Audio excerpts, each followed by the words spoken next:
से है जहां पर देखिए शराब का कच्चा माल कर मुक्त कंपनियां होंगी माला माल। बताया जा रहा है कि शराब निर्माताओं को 5,000 करोड़ का फायदा होने की उम्मीद है। ये नहीं मतलब एक्स्ट्रा न्यूट्रल अल्कोहल वैट के बाद जीएसटी भी मुक्त है। बजट में ऐलान के बाद शराब इंडस्ट्री को अरबों का फायदा होगा। यूपी में करीब 100 डिस्टिलरी है और 13 प्लांट अभी भी लग रहे हैं। इलाहाबाद में हाईकोर्ट ने देखिए कहा है कि एनए पर वैट नहीं जीएसटी लगेगा, क्योंकि जीएसटी कानून में शराब पर जीएसटी का प्रावधान नहीं है। इसलिए माना जा रहा था कि एनए जीएसटी में शामिल किया जाएगा, लेकिन बजट में साफ कहा गया है कि शराब एनए पर जीएसटी नहीं लगेगा। यानी शराब कंपनियों ने ना तो वैट और ना ही जीएसटी भुगतान करेंगी। अब यूपी देश में तीसरे नंबर पर सबसे ज्यादा शराब निर्यात करता है।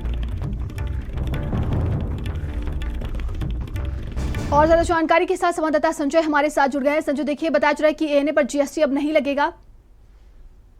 बिल्कुल, शराब निर्माताओं के यूपी में कहा जाए तो अब बल्ले बल्ले है, क्योंकि 5,000 करोड़ का फायदा इंडस्ट्री को होने वाला है। क्योंकि ईएनए मतलब एक्स्ट्रा न्यूट्रल अल्कोहल वैट के बाद अब उसमें को जीएसटी भी मुक्त कर दिया गया। तो यूपी में तकरीबन 100 से ज्यादा डिस्टिलरी है और 13 प्लांट अभी लगे हुए हैं। इलाहाबाद हाई कोर्ट ने कहा था कि ईएनए पर वैट नहीं है, जीएसटी लगेगा। लेकिन जिस तरीके से यूपी सरकार की कुछ आला अधिकारियों ने इस इंडस्ट्री को बढ़ावा देने के लिए हाईकोर्ट के भी आदेश को दरकिनार कर दिया है और जीएसटी से भी मुक्त कर दिया है, क्योंकि जीएसटी कानून में शराब पर जीएसटी का प्रावधान ही नहीं है। इसलिए माना जा रहा है कि ईएनए जीएसटी में शामिल किया जाएगा, लेकिन वो शामिल नहीं किया गया।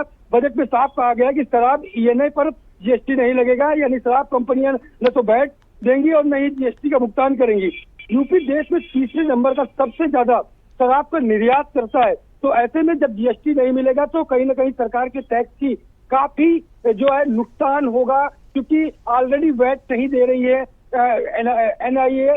तो ऐसे में जो है अब शराब के जो व्यापारी हैं उनकी बल्ले बल्ले है, क्योंकि न तो वैट देना पड़ेगा न जीएसटी देनी पड़ेगी और उनकी मार्केट वैल्यू जो रहेगी वो वैसी की वैसी ही रहेगी। क्योंकि अन्य प्रदेशों में देखा जाता है कि जीएसटी और वैट कम होने की वजह से वहां पर बिक्री दर भी कम होती है, लेकिन यूपी में जस्ट उल्टा है। तमाम जानकारी के लिए बहुत बहुत धन्यवाद आपका।